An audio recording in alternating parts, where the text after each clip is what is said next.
Good morning students. आज हम कक्षा 10वीं में पढ़ेंगे कृतिका भाग 2। कक्षा 10वीं में पाठ्य पुस्तक हमारी जो है कृतिका भाग 2, इसका हमारा पहला पाठ है माता का आंचल, ये पढ़ेंगे। इसके लेखक हैं शिव पूजन सिंह सहाय। शिव पूजन सहाय इसके लेखक हैं। तो आज हम ये पहला पाठ पढ़ेंगे। बच्चों, इसमें माता का आंचल, इसमें क्या बताया गया है उसके बारे में मैं आपको बताऊंगी, लेकिन उससे पहले थोड़ा सा हम लेखक का जीवन परिचय जानते हैं। अब शिव पूजन सहाय का जन्म हुआ 1893 में गांव उनवास में, जिला भोजपुर, ये बिहार में है। उनके बचपन का नाम था भोलानाथ। अब 10वीं की परीक्षा पास करने के बाद उन्होंने बनारस की अदालत में नकल नवीस की, यानी कि जिसको आप नक्शा बनाने वाले कहते हैं, नकल नवीस की नौकरी की। बाद में वे हिंदी के अध्यापक बन गए। असहयोग आंदोलन के प्रभाव से उन्होंने सरकारी नौकरी से त्यागपत्र दे दिया। अब शिव पूजन सहाय अपने समय के लेखकों में बहुत ज़्यादा लोकप्रिय और सम्मानित व्यक्ति थे। उन्होंने जागरण, हिमालय, माधुरी, बालक आदि कई प्रतिष्ठित पत्रिकाओं का संपादन किया। अब इसके साथ वे हिंदी की प्रतिष्ठित पत्रिका मतवाला के संपादक मंडल में थे। अब 1963 में उनका देहांत हो गया। वे मुख्यतः गद्य के लेखक थे। अब देहाती दुनिया, ग्राम सुधार, वे दिन, वे लोग, स्मृति शेष आदि उनकी दर्जन भर जो है गद्य कृतियाँ प्रकाशित हुई। शिव पूजन सिंह सहाय जो है रचनावली के 4 खंडों में उनकी संपूर्ण रचनाएं प्रकाशित हैं। उनकी रचनाओं में लोक जीवन और लोक संस्कृति के जो प्रसंग है वो सहज ही भाव से मिल जाते हैं। तो अब हम पढ़ेंगे बच्चों पाठ 1 माता का आंचल। अब इसमें क्या दिया है माता के बारे में। अब वैसे तो बच्चा अपने माता से, पिता से सबसे प्रेम करता है, लेकिन सबसे ज़्यादा जो सुरक्षित महसूस करता है अपने आप को, वो अपनी माता के आंचल में करता है। इसमें यही सब बताने का प्रयास किया गया है कि जब भी एक बच्चा मुसीबत में होता है तो अपने पिता से पहले वो अपनी माँ के आंचल में अपने आप को सुरक्षित महसूस करता है। तो इसके बारे में बताया है। तो हम पाठ पढ़ना शुरू करते हैं बच्चों। शिव पूजन सिंह सहाय द्वारा रचित माता का आंचल। जहाँ लड़कों का संग तहाँ बाजे मृदंग, जहाँ लड़कों का संग तहाँ बाजे मृदंग। अब मृदंग इसमें होते एक तरह का बाजा या बजाने का यंत्र। जहाँ बुढ़ों का संग तहाँ खर्चों का संग, यानी कि जहाँ पर सब लड़के इकट्ठे हो जाते हैं वहाँ पर खूब मौज मस्ती करते हैं। जहाँ पर थोड़े बड़े बूढ़े होते हैं वहाँ पर खर्चों की ही बात ज़्यादातर की जाती है। तो ये अपना अनुभव बताते हुए लेखक यहाँ पर कहते हैं। अब हमारे पिता जो है तड़के यानी कि सुबह प्रातः, अब हमारे पिता सुबह उठकर निबट नहाकर पूजा करने बैठ जाते थे। अब लेखक कहते हैं कि हमारे पिता जो हैं सुबह उठकर और निबट नहाकर पूजा करने के लिए बैठ जाते थे। हम बचपन से ही उनके अंग लग गए थे इनके उनके साथ रहने लग गए थे। माता से केवल दूध पीने तक का नाता हमारा था, इसलिए पिता के साथ हम बाहर की बैठक में ही सोया करते थे। वह अपने साथ ही हमें उठाते भी और नहला धुलाकर पूजा पर बिठा लेते। हम भभूत का तिलक लगा देने के लिए उनको दिक करने लगते थे। इनके जब उसके पिता अपने साथ बच्चे को बिठाते नहला धुलाकर और अपने पिता के साथ ही वो सोता, तो उसको नहलाकर और उसको अपने पूजा में अपने साथ बिठाते, तो पिताजी को क्या कहते कि हमारे माथे पर भी हमारे ललाट पर भी एक भभूत का तिलक लगाओ, यानी कि जो तिरछी रेखाएं होती हैं 3, उसको हम भभूत का तिलक त्रिपुंड कहते हैं। तो वो लगाने के लिए यहाँ पर वो बच्चा जिद करता। अब कुछ हंसकर, कुछ झुंझलाकर और कुछ डांटकर वह हमारे चौड़े लीलार में त्रिपुंड कर देते। अब पिताजी कुछ हंसते हुए, कुछ डांटते हुए और इस मिले जुले प्यार में वो जो उस अपने बच्चे के माथे पर एक 3 आड़ी रेखाएं खींचकर वो तिलक लगाते थे। हमारे लीलार में भभूत खूब खुलती थी, यानी कि खूब अच्छी भी लगती थी। सिर में लंबी लंबी जटाएं थी। भभूत रमाने से हम खासे बम भोले बन जाते थे। अब पिताजी हमें बड़े प्यार से भोलानाथ कहकर पुकारा करते, पर असल में हमारा नाम था तारकेश्वर नाथ। अब बच्चा कहता है कि मेरा नाम तो तारकेश्वर नाथ था, लेकिन हमारे पिताजी हमें प्यार से भोला कहकर ही बुलाते थे। हम भी उनको बाबूजी कहकर पुकारा करते और माता को मैया कहकर पुकारा करते थे। जब बाबूजी रामायण का पाठ करते तब हम उनकी बगल में बैठे बैठे आईने में अपना मुंह निहारा करते थे। बाल सुलभ चेष्टाएं हैं, क्योंकि पूजा में कितनी देर तक वो ध्यान से सुनता, तो इसीलिए अपनी बाल सुलभ चेष्टाओं के तहत वो क्या करता कि अपने शीशे में अपना मुँह बैठ कर देखा करता और तरह तरह के मुँह बनाता। और इस तरह जब पिताजी उसकी तरफ देख लेते तो वो हंसकर चुपचाप मुस्कुरा देता था। तो पूजा पाठ कर चुकने के बाद वह राम राम लिखने लगता, उसके पिताजी और राम राम लिखने लगते। अपनी एक रामनामा बही पर 1000 राम नाम लिखकर वह उसे पाठ करने की पोथी से बांध कर रख देते थे। अब एक जो उसने पाठ करने की पोथी बना रखी थी उस पर राम राम नाम लिखते 1000 बार और उसको उसके साथ बांध कर फिर रख देते थे। फिर 500 बार कागज़ के छोटे छोटे टुकड़ों पर राम नाम लिखकर आटे की गोलियों में लपेटते और उन गोलियों को लेकर गंगा जी की ओर चल पड़ते थे। अब पिताजी क्या करते थे कि 500 बार एक एक छोटे छोटे टुकड़ों पर राम का नाम लिखते और उन पर आटे की गोलियां लपेटते और उसको गंगा जी के घाट पर ले चलते थे, गंगा जी की ओर ले चलते थे। अब उस समय हम भी उनके कंधे पर विराजमान रहते थे। जब वह गंगा में एक एक आटे की गोलियां फेंक कर मछलियों को खिलाने लगते तब भी हम उनके कंधे पर ही बैठे बैठे हंसा करते थे।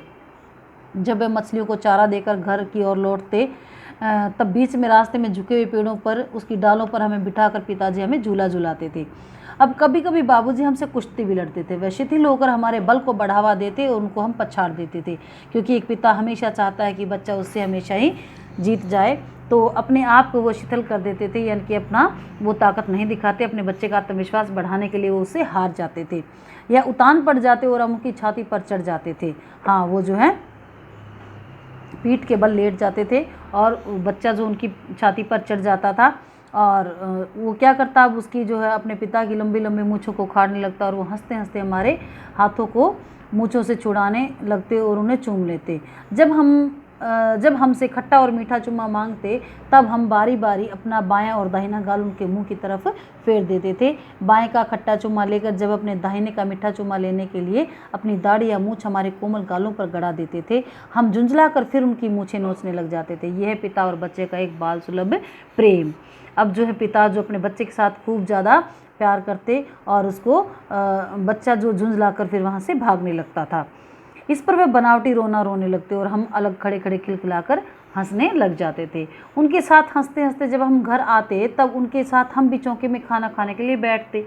अब अपनी माता के साथ वो जो है चौके पर खाना खाने के लिए अपने पिताजी के साथ बैठते, उनकी माता उनको खाना परोसती और उसके पिताजी जो है अपने हाथ में ही एक कटोरे में दाल और भात सान कर और उसको खिलाते। लेकिन जब थोड़ा खाते ही जब वो छक जाते थे, अफर जाते थे, तब मैया क्या कहती कि चलो मैं खिलाती हूँ, आपको क्या पता। ये वो कहती कि मर्द वे क्या जाने कि बच्चों को किस तरह से खाना खिलाया जाता है, आप तो 4-4 दाने बच्चे के मुंह में डालते हो, तो इससे बच्चा सोचता है कि थोड़ा खाने पर भी मैंने बहुत ज़्यादा खा लिया। अब वो अपने बच्चे को फिर से खाना खिलाती है और क्योंकि एक माँ है जो उसको संतुष्टि नहीं होती जब तक अपने बच्चे को अपने हाथ से वो खाना नहीं खिलाती। अब वो कहती है कि जो है जब खाएगा भर भर कोर तब पाएगा दुनिया में ठोर। हाँ, जब खाएगा बड़े बड़े कोर तब पाएगा दुनिया में ठोर, यानी कि ज़्यादा ज़्यादा खाना खाएगा तभी तो बड़ा होगा।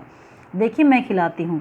अब जो है और महतारी के हाथ से यानी कि माँ के हाथ से खाना खाने से बच्चे का पेट भी भरता है और इस तरह से वो कहती है और थाली में जो है दही भात सानती है और अलग अलग तोता, मैना, कबूतर, हंस, मोर आदि बनावटी नाम देती है उस कोर को, यानी कि जो खाने के लिए छोटे छोटे कोर बना कर रख देती है और उसको अपने बच्चे को खिलाती है और ये कहती है कि जल्दी से खा जा नहीं तो ये तोता है और ये उड़ जाएगा, जल्दी खा जा नहीं तो चिड़िया है ये उड़ जाएगी। अब बच्चा जो है उनके बनावटी तोता मैना उड़ने से पहले उनको खुद ही चट कर जाता था, यानी कि उनको खा जाता था, क्योंकि माँ जो इतने प्रेम से खिलाती तो बच्चे को फिर खाना ही पड़ता। तो अब आगे क्या होता है, जब हम सारी बनावटी चिड़ियों को चट कर जाती है, इनके बच्चा कहता है कि जितनी भी बनावटी चिड़ियाँ थी अर्थात वो सारे खाने को जब खा जाते थे तब बाबूजी कहने लगते अच्छा अब तुम राजा हो जाओ और जाओ खेलो। बस हम उठकर उछलने कूदने लगते थे, फिर रस्सी में बंधा हुआ काठ का घोड़ा लेकर नंग धड़ंग बाहर गली में निकल जाते थे। जब कभी मैया अचानक हमें पकड़ पाती तो हमें लाख छटपटाने पर भी चुल्लू भर कड़वा तेल हमारे सिर पर डाल ही देती थी। हम रोने लगते थे और बाबूजी उस पर बिगड़ खड़े होते थे। वह हमारे सिर में तेल बोत कर हमें उबट कर ही छोड़ती थी। फिर हमारी नाभि और लीलार में काजल की बिंदी लगाकर चोटी गूंथती और उसमें फूलदार लट्टू बांधकर रंगीन कुर्ता टोपी पहना देती थी।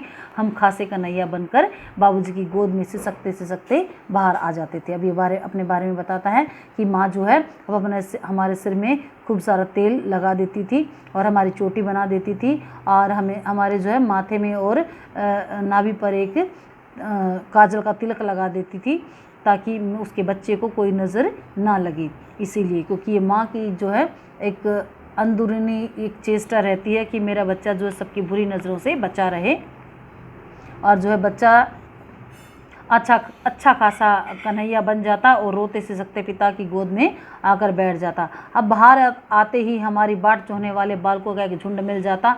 हम उन सब खेल के साथियों को देखते सिसकना भूल जाते, बाबूजी की गोद से उतर पड़ते और हम अपने हमजोलियों के साथ मिलकर तमाशे करने लग जाते हैं। बच्चा क्या कहता है कि ऐसे ही हम अपने हमजोलियों के साथ यानी कि अपने मित्रों के साथ बैठकर हम खेल खेलने लगते और सारा जो मतलब हम रो रहे होते तो सब वो भूल जाते थे।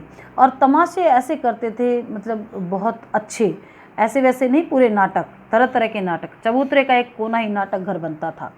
अब बाबूजी की जिस छोटी चौकी पर बैठकर नहाते थे, बाबूजी जिस छोटी चौकी पर बैठकर नहाते थे वही रंगमंच बन जाती थी। अब सारे बच्चे एक ही उम्र के आसपास के, और वही वो जो अपना खेल बनाते थे, रचाते थे, छोटे छोटे नाटक करते थे। अब वो नाटक करने के लिए अब अपने चबूतरे का एक कोना नाटक घर बन जाता था और एक उसके पिताजी जिस चौकी पर बैठकर नहाते थे वही उनका रंगमंच बन जाती थी। उसी पर सरकंडे के खंभों का कागज़ का चंदवा तान कर मिठाइयों की दुकान लगाई जाती। तो वो कभी जो छोटी छोटी अपने बच्चों की तरह वो अपनी छोटी छोटी कोई दुकानें लगाते थे। उसमें कभी चिलम के खोंचे पर थालों के ढेल, लड्डू, पत्तों की कचौड़ियाँ, गोली की गीली मिट्टी की जलेबियाँ, फूटे हुए घड़ों के बताशे और मिठाइयाँ आदि सजाई जाती थी।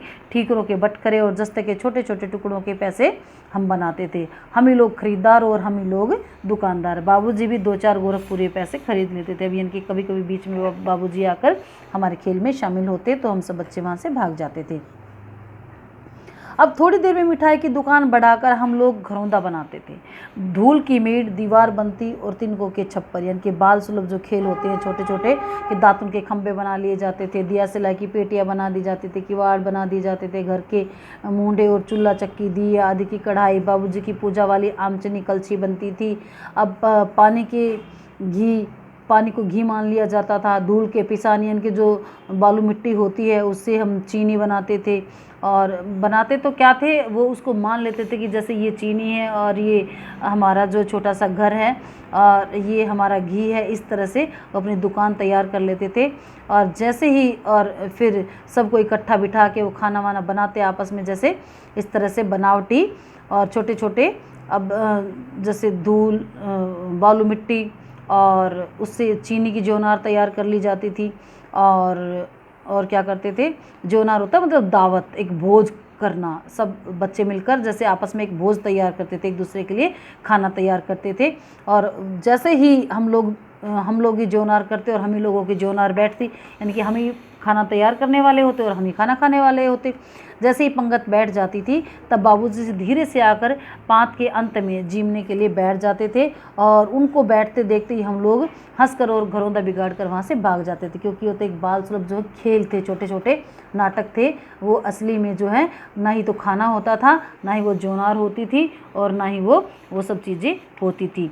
तो ये सब बच्चे अपने आपस में छोटी मोटी चीज़ों से, धूल से, मिट्टी से, डीखरों से, बटखरों से, इन सब चीज़ों से, गांव में जो छोटी छोटी चीज़ें होती हैं उनसे सब अपने छोटे छोटे खेल करते थे। और इन खेलों में वो इतने मस्त रहते थे कि उसके बाबूजी भी आकर कई बार उनके पास बैठ जाते, उनको पता नहीं चलता। जैसे ही बाबूजी को देखते वो हंसकर अपने घरौंदे को बिगाड़ कर वहाँ से भाग जाते थे, और वो भी, उसके पिताजी भी हंसते हंसते लोटपोट हो जाते और कहते कि भोलानाथ अब अगला भोज कब होएगा। अब कभी कभी हम लोग बारात का जुलूस भी निकाला करते थे। कनस्तर का तंबूरा बजता, अमोले को घिसकर शहनाई बजाई जाती। अमोला होता है मतलब आम का एक उगता हुआ पौधा। अब अमोले को घिसकर शहनाई बजाई जाती, टूटी चूने दाने की पालकी बनती, हम समधी बनकर बकरे पर चढ़ लेते और चबूतरे के एक कोने से चलकर बारात दूसरे कोने में जाकर दरवाजे लगती थी। वहाँ काठ की पटरियों से घिरे हुए, गोबर से लेपे हुए, आम के केलों से, टहनियों से सजे हुए आंगन में छोटे कुल्ही का कलसा रखा जाता था। यानी कि एक वो शादी विवाह का एक जो मंडप सा तैयार करते और उसमें जो है एक शादी का वो खेल खेलते कि अब जो है किसी की बारात जा रही है और फिर कोई दुल्हन लेके आएगा, इस तरह से वो जो है एक खेल बनाते थे। अब थोड़ी देर बाद लड़कों की मंडली जुट जाती थी, इकट्ठा होते ही राय जमती कि अब जो खेती की जाएगी। थोड़ी देर में अब वो शादी विवाह का जो है वो सब छोड़ छाड़ कर फिर वो भाग जाते थे और फिर थोड़ी देर में एक और मंडली जुट जाती थी। अब इकट्ठा होते ही राय जमती कि अब की बार जो है खेती की जाएगी। अब खेती करने के लिए अब जो वो छोटे छोटे अपने औजार बनाते कि कभी मूंज की बटी हुई पतली रस्सी में एक चुगड़ बांध कर गराड़ी पर चढ़ा कर लटका दिया जाता और बैल जो है उसको मोट को खींचने लगता और चबूतरा खेल बनता। कंकड़ बीज और ठेंगा हलवा जुआ ये सब बड़ी मेहनत से खेत जो है बोए जाते। अब बच्चों ये है कि जो गांव में और खेतों में जो छोटे छोटे औजार प्रयोग में लाए जाते हैं उनको किसी नकली वस्तुओं से वो मान लेते कि हमने ये जैसे हल बना दिया, या पहले जो है पानी निकालने के लिए खेतों में से जो ट्यूबवेल्स होते हैं वो नहीं होते थे और पहले गहरे गहरे कुएँ होते, उन कुओं में से पानी निकालने के लिए जो बैल होते उनका प्रयोग करते थे। बैल जो पानी खींचते थे और जो छोटी छोटी जो बाल्टी नुमा जो टंकियाँ सी छोटी छोटी बना दी जाती थी, अब उसका इसमें जिक्र किया गया है जो कि आप लोगों ने कभी देखी नहीं होंगी। तो उन बातों के उसको एक कुएं से पानी निकालने के लिए एक घिरनी गाड़ दी जाती है, यानी कि एक गोल सा एक सर्कल सा बना हुआ एक पहिया सा होता था, उसके ऊपर जो रस्सी होती है उस रस्सी से और उसके नीचे एक बाल्टी बांध के और फिर उसको बैल से उस पानी को खिंचवाते थे और उससे जो है खेतों की सिंचाई करते थे। तो इसमें बहुत ज़्यादा मेहनत लगती थी। अब ये जो है छोटे छोटे बच्चे इसको बनाने का प्रयास कर रहे हैं अपने काल्पनिक खेलों में और इस तरह से वो खेती करते और थोड़ी ही देर में उनकी खेती पककर भी तैयार हो जाती, अर्थात वो क्योंकि खेल तो बच्चों के थोड़ी देर के लिए ही होते हैं और फिर वो खेत में जो बोए हैं उसको काटते, फसल जो बोई जाती थी उसको काटते और काट कर हाथों हाथ उसको बेच डालते थे, उससे पैसा कमाए जाते थे। ये था उनका यानी कि बच्चों की खेल। आजकल के बच्चों के खेल तो बहुत सारे होते हैं और उस समय के जो बहुत सारे और महंगे भी होते हैं। क्या होता है कि अब तो बच्चों के पास जो है वीडियो गेम खेलते हैं या फिर हॉकी है, अगर आउटडोर गेम्स की बात की जाए तो, और क्रिकेट है, बैडमिंटन है वगैरह इस तरह के खेल खेलते हैं। लेकिन उस समय पे बच्चों के इस तरह के खेल उनके पास नहीं होते थे, ना ही उनको आते थे, ना ही उनके पास वो सामान आदि होता था। तो बच्चे इस तरह के खेल से अपना जो है पूरा दिन व्यतीत कर लेते थे। अब जो ऐसे ऐसे नाटक हम जो बार बार खेला करते थे, बच्चा ऐसा बता रहा है। अब बटोही भी कुछ देर तक ठिठक कर हम लोगों के तमाशे देख लेते थे, यानी कि जहाँ से वो राहगीर जाने वाले होते थे, रास्ते से निकलने वाले लोग भी जो है कुछ देर तक बैठकर हमारे खेल देखते थे। अब जो है वो बच्चे शरारती तो होते ही हैं। अब कुछ जो है अपनी शरारतों के बारे में वो बताते हैं कि कोई राहगीर जब वहाँ से गुजर रहा होता तो हम उसको कोई न कोई बात कहकर उसको चिढ़ाया करते थे। अब एक बार तो हमने क्या किया कि एक बूढ़े वर ने, अब हमने क्या कहा, रहरी में रहरी पुरान रहरी डोला के कनिया हमार मेहरी। अब कोई जो वो ये बिहारी भाषा में कोई अपनी एक जो है पंक्तियाँ कुछ गा रहे हैं किसी को चिढ़ाने के लिए, और वो चिढ़ाना जिसको चाहते हैं वो कौन है, इसी गांव का ही एक वर है। और वर कैसा है कि शक्ल से वो थोड़ा सा खुसड़ सा लगता है, यानी कि अच्छा नहीं लगता, खुसड़ खबीज सा लगता है। और वो कहता कि उसको मतलब ढेलों से मार कर उन्होंने खदेड़ डाला था, भगा दिया था वहाँ से। और वो कहते हैं लेखक कि आज भी हमें उनकी सूरत याद है, न जाने किस ससुर ने वैसा जवाई ढूंढ निकाला था जो घोड़े जैसे मुंह वाला था, ऐसा व्यक्ति हमने कभी देखा नहीं था। अब आम की फसल में कभी कभी खूब आंधी पड़ती है। अब जब आम की फसल के बारे में बताते कि आम की फसल में जो कभी कभी आंधी आती और आंधी से कुछ दूर निकल, और आंधी में जो है ऐसे अच्छे अच्छे जो पके हुए आम थे वो गिर जाते थे, और गिरने के बाद जो है हम खूब सारे आम वहाँ से चुग लाते थे और उठा लेते थे, यानी कि और उनको खा लेते थे। अब एक दिन की बात की बताते हैं कि आंधी आई और पट पड़ गई, यानी कि पट पड़ गई, बहुत सारे आम जो है वो पके हुए थे और वो गिर गए। आकाश काले बादलों से ढक गया, मेघ गरजने लगे, बिजली कौंधने लगी, ठंडी हवा सनसनाने लगी, पेड़ झूमने लगे और ज़मीन चूमने लगे। हम लोग चिल्ला उठे, एक पैसा की लाई बाजार में चितराई, बरखा उधेर बिलाई। यानी कि फिर से वो अपनी कुछ एक पंक्तियाँ जो वो दोहराते हैं, लेकिन बारिश जो है वो रुकने का नाम नहीं ले रही थी। और हम लोग जो हैं पेड़ों की जड़ों से धड़ से सट गए थे, और कुत्ते के कान में जैसे अड़ी चिपक जाती है ऐसे ही हम पेड़ों से चिपक गए थे। अब बारिश जो है बंद होने का नाम ही नहीं ले रही थी, और बिच्छू जो है उसमें मैदान में नज़र आने लगे थे। हम लोग डर कर भाग चले थे। हम लोगों में बैजू जो वो बड़ा ही ढीठ था। अब संयोग की बात है कि बीच में मूसन तिवारी मिल गए। बेचारे बूढ़े आदमी को सूझता कम था। बैजू उनको चिढ़ाकर बोला, बुढ़वा बेईमान मांगे करेले का चोखा। इनके बूढ़ा तो ऐसा बेईमान है कि कड़वे करेले का भी पैसा मांगता है, अर्थात तो वो जो है बूढ़े व्यक्ति को भी अब सताते हैं। तो ये है बच्चों बाल सुलभ चेष्टाएँ। अब अगला जो है अगले लेक्चर में हम पढ़ेंगे कि किस तरह से उन्होंने अपनी बाल सुलभ चेष्टाओं से सबका मन जीता है और किस तरह से अब वो किसी मुसीबत में फंस जाते हैं और उस मुसीबत से किस तरह से बाहर निकलते हैं और वो मुसीबत ऐसी कौन सी थी। तो ये बच्चों हम ये जो है अगले लेक्चर में पढ़ेंगे। आज आप जो है पेज नंबर 1 से और 6 तक, पेज नंबर 1 से 6 तक ये सब आप दोबारा से पढ़ने का इसका प्रयास करेंगे और इसको ध्यान से पढ़ेंगे। Thank you.